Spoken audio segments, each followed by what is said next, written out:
मेरा सवाल रिश्ते की जटिलताओं के बारे में है। एक सीमा से आगे वे जटिल क्यों हो जाते हैं?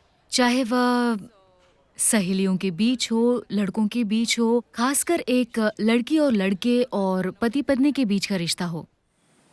नमस्कारम, मौनी। तो आपको रिश्तों की खटास का अनुभव होने लगा है।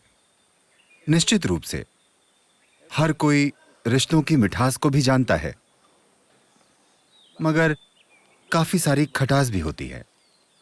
दुर्भाग्य से आज हमने इसे भी पश्चिम से अपनाया है कि जब आप रिश्ते की बात करते हैं तो लोग आमतौर पर शरीर पर आधारित रिश्तों के बारे में सोचते हैं, या किसी ना किसी रूप में उसे एक पुरुष और स्त्री के बीच का रिश्ता माना जाता है, या कुछ और, मगर मुख्य रूप से शरीर पर आधारित रिश्ता नहीं।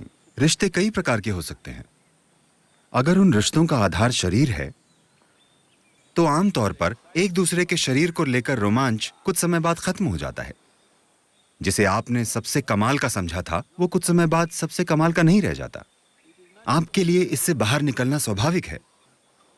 जब लोगों को साथ लाने वाला मुख्य आकर्षण एक तरह से पिघलने लगता है, तब कारण समझे बिना वे एक दूसरे के साथ बुरा बर्ताव करने लगते हैं, क्योंकि मूल रूप से ऐसे रिश्ते का मकसद दूसरे व्यक्ति से मिठास खींचना, दूसरे व्यक्ति से खुशी निचोड़ना होता है।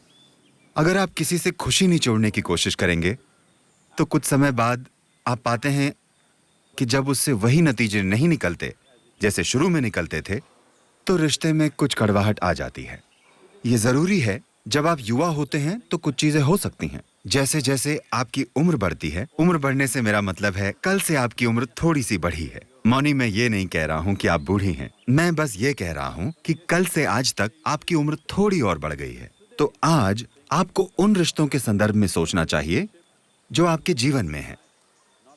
जरूरी नहीं कि वे जैविक रिश्ते हों। किसी भी प्रकार का रिश्ता जो आपके जीवन में है, कि क्या वो रिश्ता खुशी की आपकी अभिव्यक्ति पर आधारित है, खुशी निचोड़ने पर नहीं। इसके लिए सबसे पहले आपको अपने खुद के स्वभाव से आनंदित बनना होगा। अगर आप इस पर फोकस करें कि आप खुशी का उल्लास से भरा एक प्रवाह हो और आपका रिश्ता सिर्फ उसे साझा करने के लिए है, तो आमतौर पर लोग रिश्तों में जिस सर्कस से गुजरते हैं, आपको उसकी चिंता करने की जरूरत नहीं होगी।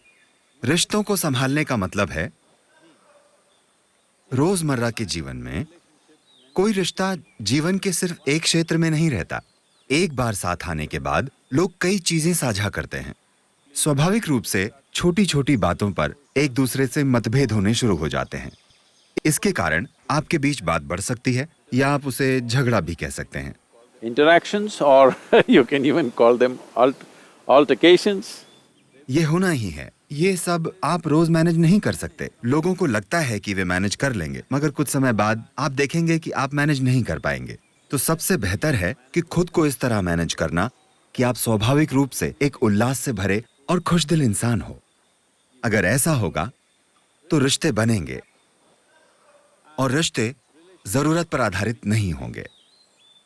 जब रिश्ते जरूरत पर टिके होते हैं तो अपनी जरूरत पूरी न होने पर आप चिड़चिड़े बन जाएंगे, आप शिकायत करना शुरू कर देंगे, और आप कड़वाहट महसूस करने लगेंगे कि जो आपको मिलना चाहिए था वो नहीं मिल रहा है।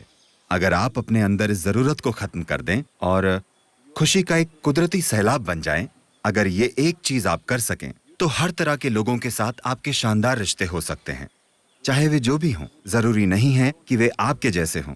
हर तरह के लोगों के साथ आपके बढ़िया रिश्ते हो सकते हैं। मैं कामना करता हूं कि आपके जीवन में सबसे खूबसूरत रिश्ते बने।